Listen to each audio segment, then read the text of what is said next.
And we're live. We're Here back. we go. Hang on. We're gonna start this off with these. Look at these fingernails. Those are yellow, like the Savannah Bananas. She's ready to go. This is gonna be fun. So we're so happy to meet you. We're so happy that you're here in beautiful San Diego, Coronado Island. So I'm a fan. I have to admit, thank you. I have to admit, I didn't know what the heck the Savannah Bananas were at the beginning of this year. Okay. But I have to tell a story real quick. I was driving through Tampa one day, and traffic gets congested sometimes, but it's not really that bad of a place to drive. And traffic was really bad this particular day. Really bad. Yeah. And so I was like, going through traffic, angry, like, what the heck is going on? So I called my daughter on, of course, audio. I wasn't, holding it. And I said, what's going on in Tampa? Like, there's no Bucks game. There's no baseball game. What's happening? She's like, Mom, do you not know the Savannah Bananas are in Tampa? I'm like, what the heck is a Savannah Banana? Yes. So Tampa has been unbelievable. She educated us. Well, that was our first football stadium that we ever played in. 65,000. Right. I mean, it crazy, was right? incredible. We started as a summer collegiate league, small town. And we were able to sell out a football stadium. It was one of the best games that we've ever played. And we turned a football stadium into a baseball field, you had which Tampa was crazy. Upside down. Really? Everybody loved it. And she's right. It was madness. Trying to get through that area, you couldn't. Well, a lot of people, we played in the minor league stadium there, the Yankees spring training complex. And so it's right across the street from the Bucks Stadium. Exactly. And it's such a beautiful ballpark, right? And everybody always questioned, like, they've never played in football stadiums. How are they going to do it? How's the entertainment going to be in a football stadium? And we always say we're going to go where nobody else is willing to go. I and love that. We lived in the upper decks, and we had a halftime show, and we were making sure that we are stationed all across the entire stadium. So we're trying to have an impact on every fan that walks through those. That's gates. awesome. You make it so fun. Well, we have a couple more questions, but so our podcast, Raphael and I do a podcast. It's called Deconstructing Comp. Okay. So we're going to deconstruct the Savannah Bananas a little bit here. Let's do it. I'm all in. So you're going to speak here tomorrow live in our audience, in our area here. And what is the name of your session? Bet on Yourself. Bet on Yourself, yes. Right? So we can't wait. I read up a little bit. I'm really excited about seeing the session. But let's start with a few things that I know. Okay. I know that you had this dream in 2017 of impacting 1 million people through baseball education and exercise. Awesome. Yeah. I believe you've achieved that. Yeah. 2024 alone, we had 1 million fans on tour. Amazing. So Amazing. Yeah. Amazing. So tell us, how did this all come about? Just a quick story. Well, our owners, Jesse and Emily Cole, moved to Savannah, Georgia in 2015 to do two things: make baseball fun and be fans first in every single thing that they do. And so we initially was like, okay, how do we think outside of the box? We got to do things that are not normal. And so 2017, I set my life goal to have a positive impact on 1 million people. I was coaching the Cape Cod league that summer. The Bananas head coaching position came open. My best friend, one of my good friends, was the head coach at that time. He called me and said, hey, do you want to be the next head coach? And so that led to a Zoom call with Jesse, our owner. And on that first Zoom call, he said, one of our main quotes is, whatever's normal, do the exact opposite. I love that. Right. And so if you can create happiness and joy on the baseball field, if you can do things that nobody's ever seen on the baseball field, you can create attention. And so that was the foundation of where we started.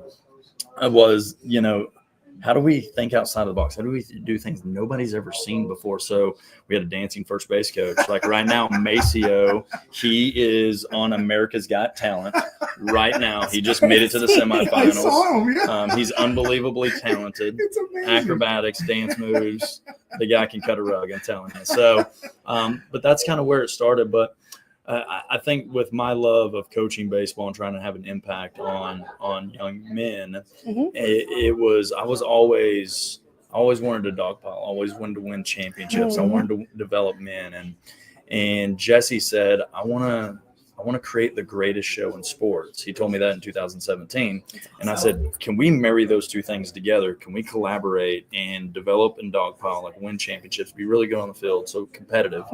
And can we get in the stands and impact fans, every fan that walks through that gate? And one of our quotes is, do for one that you wish you could do for many. If you can really focus on that one fan and listen carefully and respond creatively, you can come up with some awesome never forget moments. And when you create those never forget moments, those things, they do last a lifetime. And people love telling those stories to their friends. Absolutely. And right now we've got 3.5 million people on the wait list to get tickets. I'm one of them. Me I'm too. one of them. Hopefully we'll get you guys to a game soon and I love create that. some never forget moments for you Next guys. time you're in Tampa, we are definitely you came and the entire town exploded. So we all learned about you and the team and everything else around it. It's like really exciting. And you living, I mean, exactly what you just said. You're making it so fun, out of the ordinary, really incredible experience for everybody on the. Yeah, our goal is, it doesn't matter if you're 6 or 66, male, female, like baseball or don't like baseball. Yeah. There's something for everybody. A lot of people ask me the question, how did you know this was going to work? And there was a couple conversations that kept coming up. I would have husbands come up to me and they would say, hey, my wife doesn't like baseball, but man, she loves the Bananas. And so we can both come to the game and enjoy it, right? And then I'd also have dads come to me and they would say, hey, my son, he was having trouble with baseball. He wanted to quit playing, and then he started following you guys, and he started having fun again, and he's playing again. And these big, strong dudes, literally after the games, would be crying, saying, thank you for getting my son back into the game.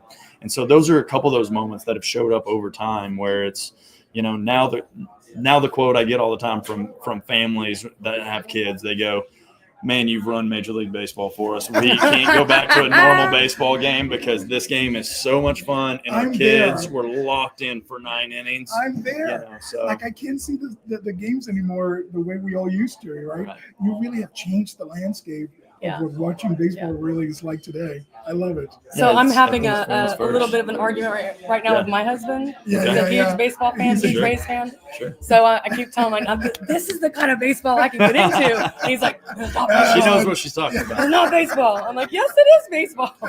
That's the biggest thing that we're trying to do right now is a lot of people don't know how competitive our game is. The game is real. A lot of people compare us to the Globetrotters. We're not the Globetrotters. Our game is real. It's not scripted. We do script entertainment. We do script how we're going to celebrate, like when we win an inning, how we're going to dance and win an inning and celebrate, right? Awesome. But the mano-a-mano, pitcher versus hitter, that is real, and it's hard to script 450-foot home runs. I love it. That is amazing. I love it. Well, that's one of the things I wanted to ask. So how do you – I read a little bit about this, and, you have it on your website, but how did you get the whole team to buy into the concept? So I read there's something on your website that said, when you first put it out there, like maybe 4 of the team players said, all right, I'll go to dance class and I'll figure out how to do the moves. Baseball players have not been known to, You got to find the right guys, So I started once I took the job, I was like, okay, what type of person fits into this environment, right? I think anything that you're doing, you got to understand the vision, you got to understand the mission and what you're trying to do and what type of person is best inside that environment. And so for us, it's guys that are talented. First off, they got to be able to play baseball. A lot of people were like, oh, these guys just dance. Let me send a guy that can just dance. I'm like, he's got to be able to. Players, we have 35 guys that played minor league baseball at one point, right? So they're highly talented. So the other piece is toughness. You gotta work your butt off. You gotta work through things. Hard work. You gotta show up every day. We work long hours, and it's because we love what we do and we're obsessed with what we do. You got to be selfless because we break down the wall between player and fan. We literally sign 1,000 autographs every single game, before, during, and after the game. And then the last piece is outgoing. And so that's where that piece comes in, where I would ask a lot of coaches questions or scouts questions like, hey, is this guy the karaoke guy? Is this guy the guy that's going to dance? Is he going to be the guy that's going to get up in the front of the room and talk? And, some of those guys, like probably I'd say 75% of the guys we recruit and sign, they are that type of guy. But there's 25% that are maybe introverted. But once they get into the environment and they see it's okay to dance and have fun and be their true self, then you'll see them kind of become more of an extrovert. So that's pretty cool about how the environment kind of changes everybody. Don't you love the life lessons behind this as well? Do. Right? All of us will need a home, a team that allows us to do that, right? To open up and be ourselves. And I know that's one thing I also learned is that you all work very hard to keep the cost of the tickets at an affordable price so that families can afford to go. Really awesome. Everything we do is fans first. And so our tickets right now at home in Savannah, it's a $35 ticket. Nice. All you can eat. Oh, wow. Hot dogs, hamburgers, popcorn, soda, chips, cookies. Yeah, so that's how we started in 2016. We said, okay, what's the best fan experience? Okay, with your ticket, you get all you can eat food. Everybody said we're crazy. It's never going to work. Yeah. And then we started selling out every game since 2016. That's So it's working. amazing. And then, That's awesome. you know, but fans first, we want to keep these tickets as low as possible. Our goal is to bring families together.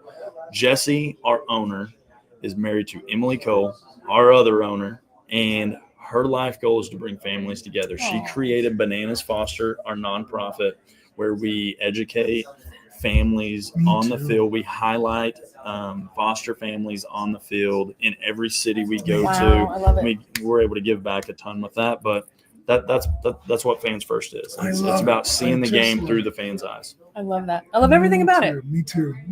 All right. So any last questions before I wrap? Because I have a little thing I want to wrap about.